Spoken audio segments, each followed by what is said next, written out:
This is again an example of this localization argument idea.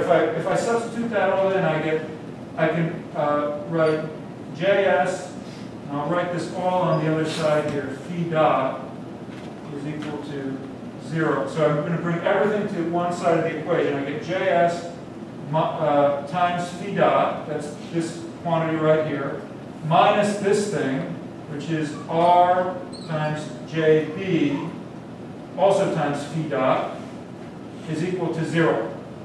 Okay? Now if I say this has to be true no matter how I choose phi dot, that means that this thing has to be equal to 0. So in other words, if this has to be true no matter how I choose phi dot, then that means that JS has to be equal to R times JB. And so then if I take the determinant of this side, and if I've calculated the determinant of JS, and I say, what is the determinant of JB? Well, I know that the determinant of the product of two things is the product of the determinants, and I know that the determinant of R is equal to 1. Therefore, the determinant of JS must be equal to the determinant of JB all the time. Okay? Okay, anyway, that saves us from, even though we've done it already, it would have saved us from independently calculating these determinants. We could just calculate one, and then we'll know that the determinant of the other one will be exactly the same. So, but the point of this whole story is that when theta, what does sine theta look like? If you plot sine theta, this is theta, sine theta looks like this, right? At theta equals 0 and at theta equals pi radians, sine theta is equal to 0. So what that says is, when your theta or your beta Euler angle is equal to 0, you can't invert that matrix. Right? Because we can only invert a matrix when the determinant is not equal to 0. So, so that's a problem. And that's called a singularity. Okay? Theta is equal to, if theta is equal to 0 or pi, that's called a singularity.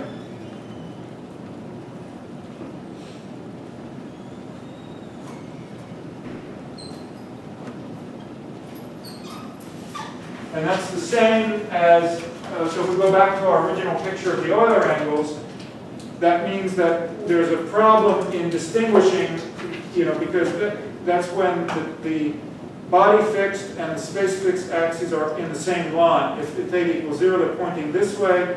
If pi, they're pointing exactly opposite, but they're, in both cases, they're along the same line.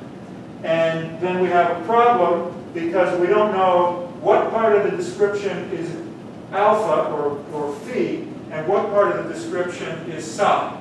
There's a breakdown in the description when this angle between the body fixed and the space fixed axes is 0 or pi. Okay? So not everybody likes Euler angles for that reason. Okay? So it's great for the top because the top physically has that problem. But if I want to simulate some arbitrary rigid body moving in space, there's going to be this singularity that happens, which has nothing to do with the actual body moving. It's a singularity in the description of the body. So, so that's just something to keep in mind when looking more generally at simulating rotating systems. And later on, we'll talk about alternatives to Euler angles. But for the spinning top, the Euler angles are perfectly fine. Okay? Because the physical system actually has the same singularity as the description. Okay, so where does this all go? Well, we can so if we draw a picture of our top, we have a coordinate system fixed in space. We have the spinning top. The angle coming down here is our theta or our beta angle.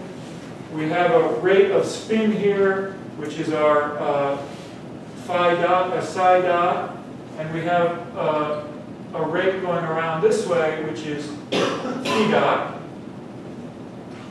And we have a center of mass of the top right here.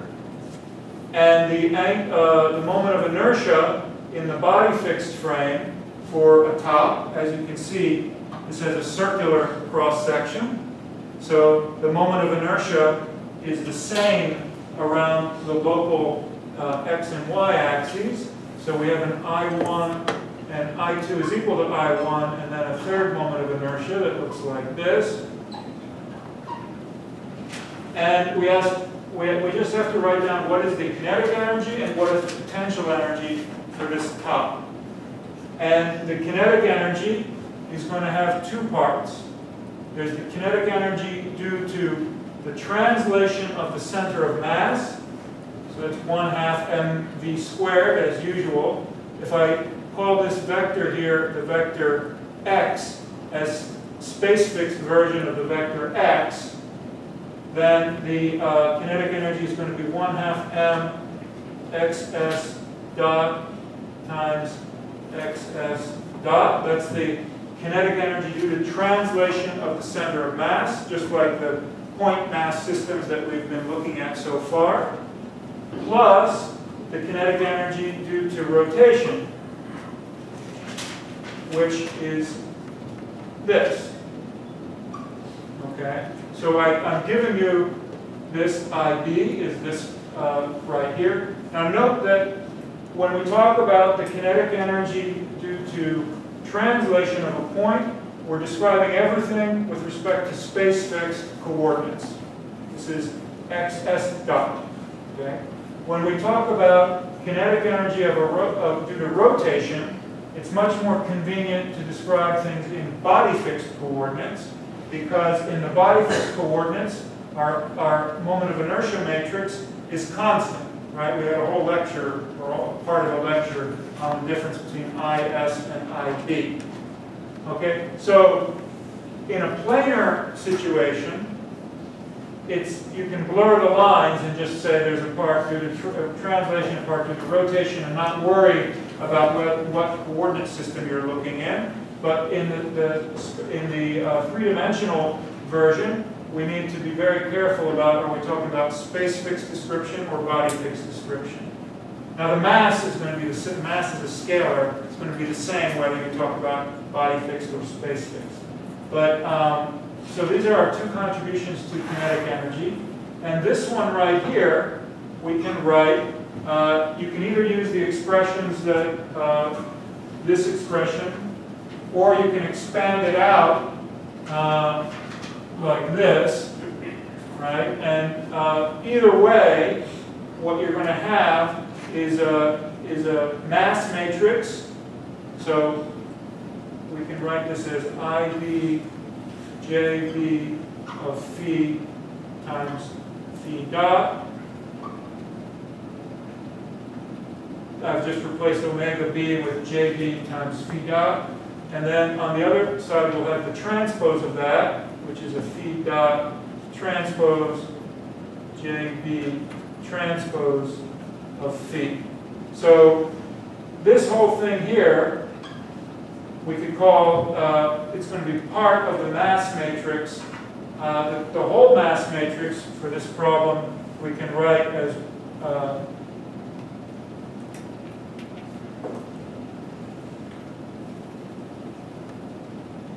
like this. And last time when we talked about Lagrange's equations, in general, you can write the kinetic energy as a quadratic form with a mass matrix that depends on the generalized coordinates in the middle and the rates of the generalized coordinates on either side.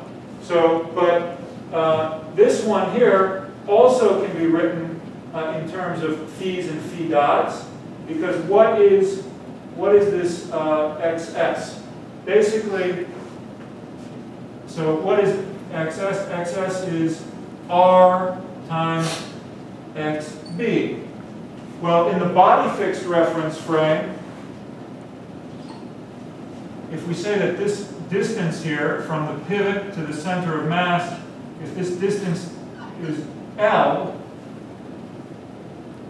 then this is R L times E3. In other words, in the body fixed reference frame, the frame attached to the body that's rotating with the top, this just looks like it's L, the distance of L in the z direction. But then when we're looking at it from the space-fixed reference frame, it looks like the tip of this vector is sweeping out a circle, and the vector itself is sweeping out a cone. Okay? Now, what that means then is that x dot s is equal to r dot L E3, and when we take xs dot product with itself, what we get is we can bring the L as a scale, we can bring it out front, so it becomes L squared, and then it's E3 transpose R dot transpose R dot times E3. Now we know that R transpose times R is equal to the identity, but R dot transpose times R dot is not equal to the identity. Right? Once you take the time derivative, it's a completely different object. Now, but what we can do is we can introduce here we can always introduce an identity matrix in between the product of two matrices. And so what we can do here is we can introduce an R transpose times an R here. Okay?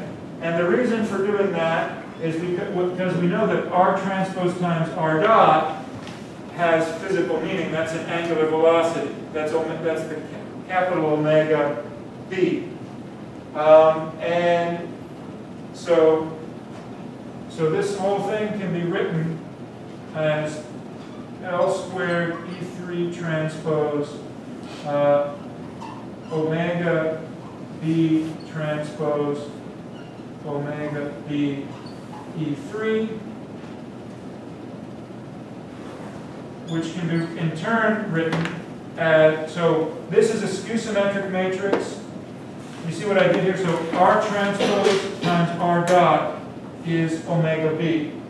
That's capital omega matrix that has the little omegas in it, the vector of which is the little omega B. Okay? But whenever I take an omega times a vector, it's the same thing as omega cross the vector. So this right here is the same as the little omega B crossed with E3, and this is just the transpose of that. So the result is little omega B dot cross product with E3 times little omega B crossed with E3. And this whole thing can be rearranged with the omega B's on the outside. So effectively it looks something like this, except the matrix in the middle will be different than the IB. Okay? And so, in fact, this can be written as omega B transpose times something in the middle here times omega B, and the something in the middle will depend on E3 and on L squared. Actually, what it's going to be is L squared E3, let me make sure I get it right. I think it's just going to be E3 times E3 transpose.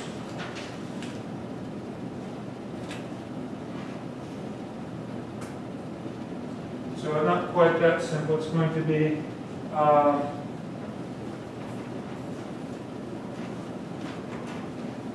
I minus E3 transpose. Okay? So this thing actually can be added. So this whole quantity here can be, so there's a 1/2 m in there also, so we have to put the m in there. So this is going to be omega p transpose m L squared I minus E3 transpose times omega b. And to make a long story short, we can, so if I give you a quadratic, two quadratic forms, so if I give you, for example, x transpose A x plus x transpose B x, then I can rewrite this as x transpose A plus B x. Okay?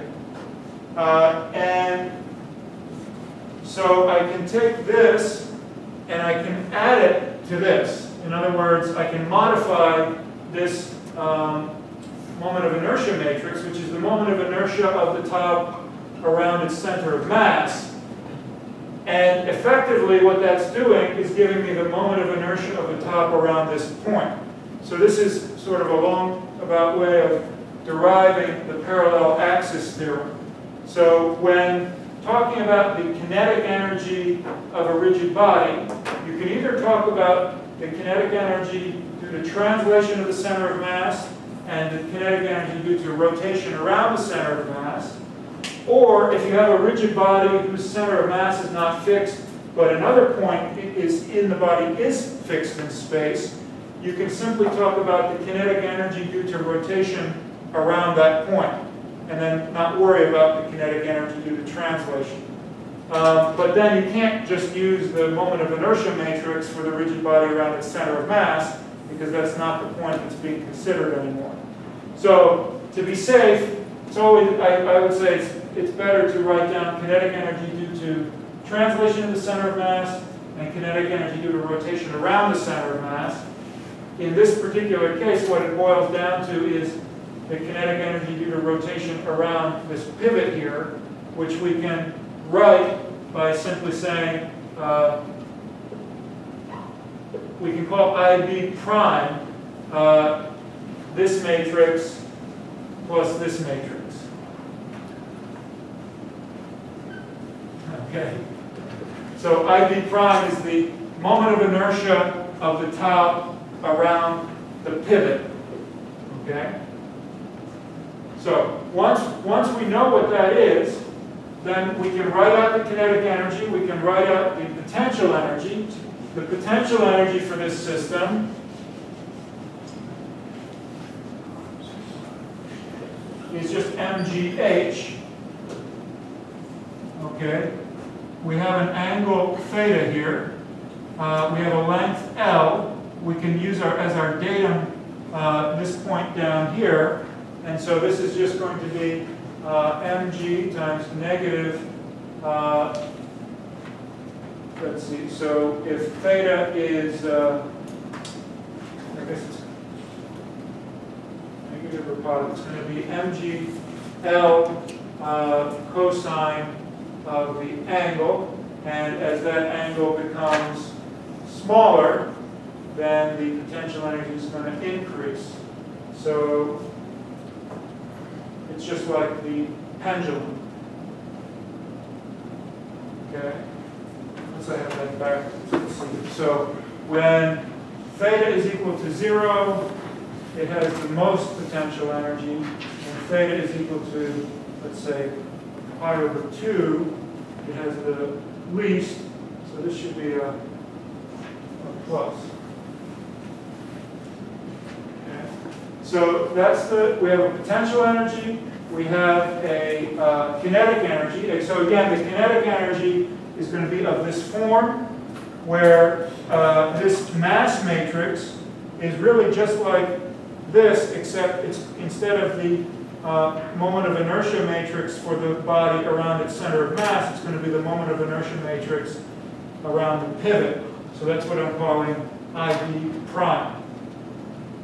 And then we can just substitute into Lagrange's equations with phi, theta, and psi as the generalized coordinates.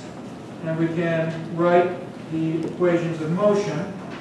And at the end of the day,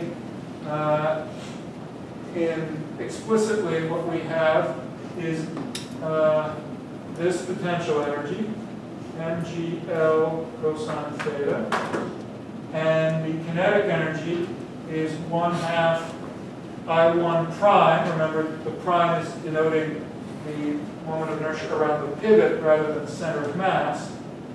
Theta dot squared plus phi dot squared sine squared theta plus 1/2 I3 prime phi dot plus psi dot plus phi dot cosine theta squared. Okay? So actually, I had written down at one point the kinetic energy of a rigid body with I1 not equal to I2, and it's just this thing squared times I1 plus this thing squared times I2 plus this thing squared times I3. But when I1 is equal to I2, we get a lot of cancellation due to trigonometric identities, and it simplifies down to this. And so then, at this point now, we can just substitute into Lagrange's equations and get the equations of motion. So we have 3 degrees of freedom, 3 Euler angles, and we have 3 equations of motion. But there's a couple of interesting things to note. One is that if you look at the potential energy, it only depends on theta. It doesn't depend on phi or psi. Okay? So what that means then, so that's one thing.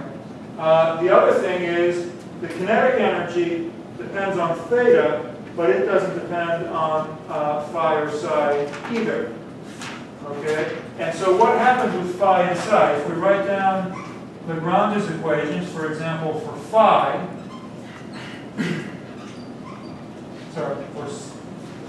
right.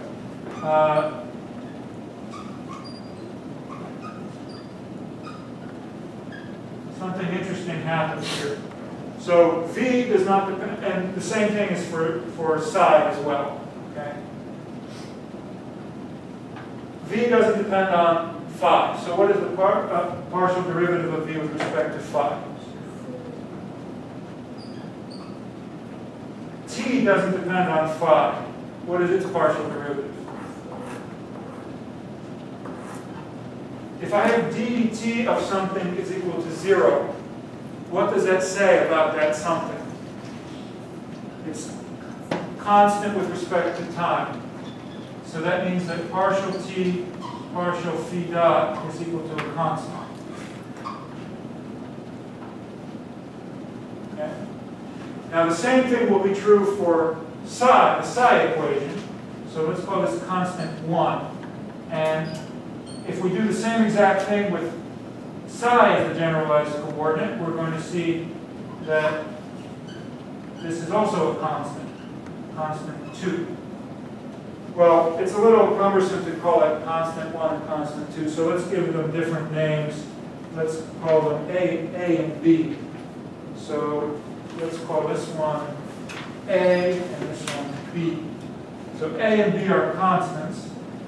And what that says is, we don't actually have to go through all of the gory details that we normally have to go through in Lagrange's equations. We just take one derivative. Okay? And so let's take that one derivative over here. What is the derivative of t with respect to phi dot? I have a phi dot here. If I take that derivative, I'm going to get, the 2 is going to come down. I'm going to get an I1 prime phi dot times sine squared theta. Right? That's all I'm going to get from here. And then over here, the 2 is going to come down, and I'm going to get an I3 prime psi dot plus phi dot cosine theta. The 2 comes down, but then I have to take the derivative of what's inside with respect to phi dot, which is cosine of theta. So this is one of my equations of motion. Now, but then what is A? Well, whenever we have differential equations, like equations of motion generated by Lagrange's equations, we need initial conditions. That's the only way you can solve differential equations, is with some kind of initial conditions. So whatever the value of phi, theta, psi, phi dot, theta dot, psi dot were at the initial time, we substitute those in here. Phi dot at time 0, theta at time 0, psi dot at time 0, etc. We put all of those initial values in here, and because this is a constant, it doesn't depend on time, whatever those values were at the initial time, they have to be, they can specify what A was. And the A will be true over all of the times. Okay? So that's how we get the value of A from the initial conditions. So A is known because we just substitute in the values of phi, theta, psi, phi dot, psi dot, theta dot at time 0, and we know what A is always. Okay?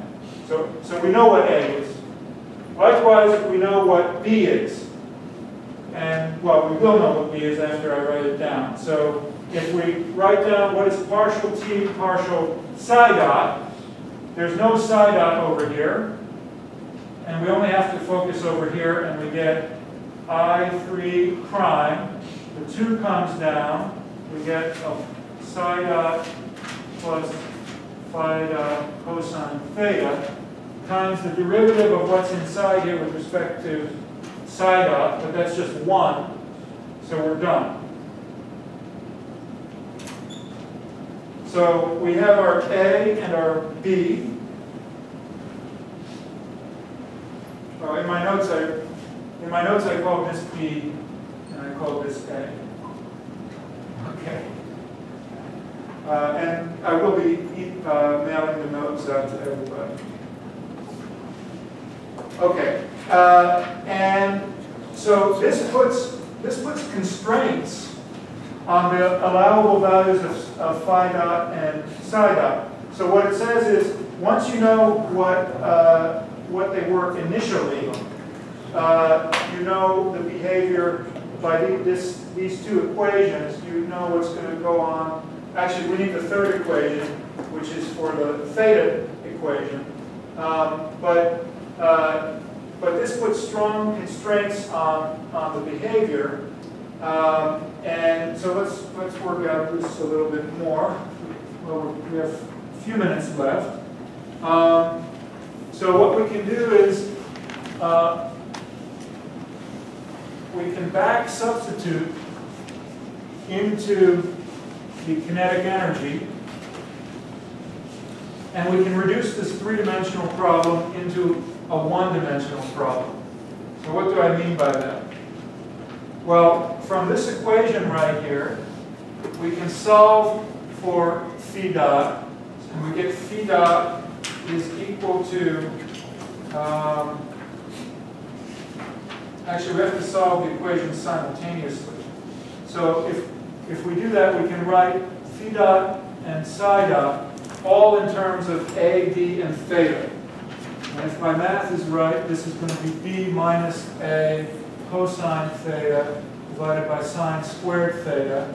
And psi dot is going to be I1 prime over I3 prime A minus cosine theta times B minus A cosine theta all over sine theta squared. So in other words, we have two equations and two unknowns. The two unknowns, what we're treating as unknowns, are phi dot and psi dot, but everything else here is known.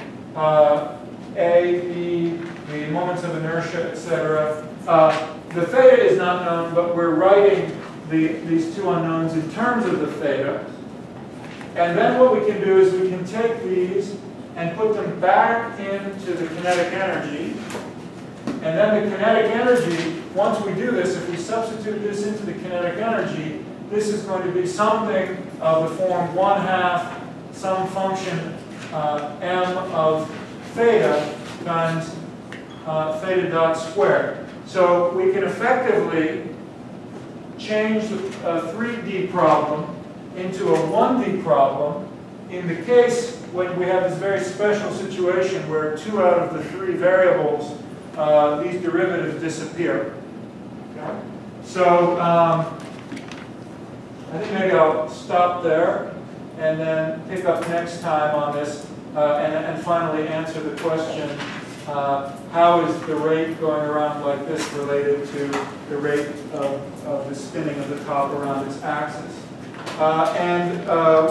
We'll send out a new homework assignment that will be due when I get back. So I'm going to be gone this Thursday, and I'm going to be gone next Tuesday, but there will be class the following Thursday. So that's what our makeup lecture yesterday was for, was these 2 days that I'm going to be out, these next 2 days. And that makeup lecture was videotaped.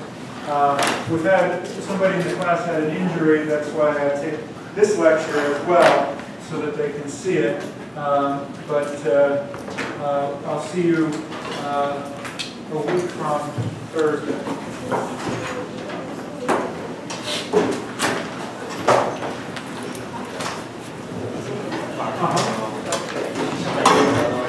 Yes.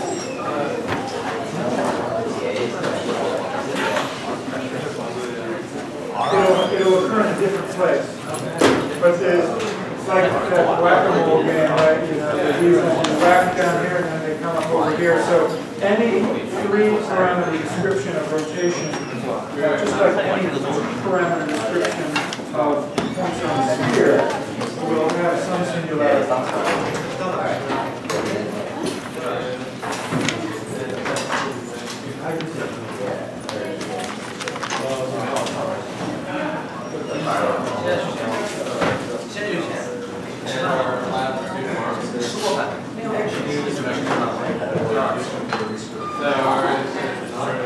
Yes,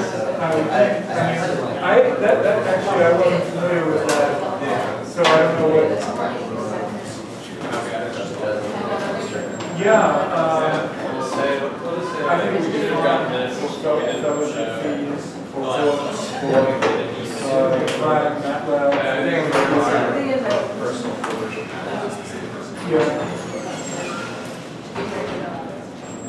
Yeah, I mean, you know, we have a license, a site license, so you know, if you want to blow the whole $2,000 on that, but if there are things you can get for free, you might as well. Free and legal, you might as well. Is there a clock on it? So it has to be spent during this year. You can't bank it for the future. No, it's got to be used by, I guess, that Okay.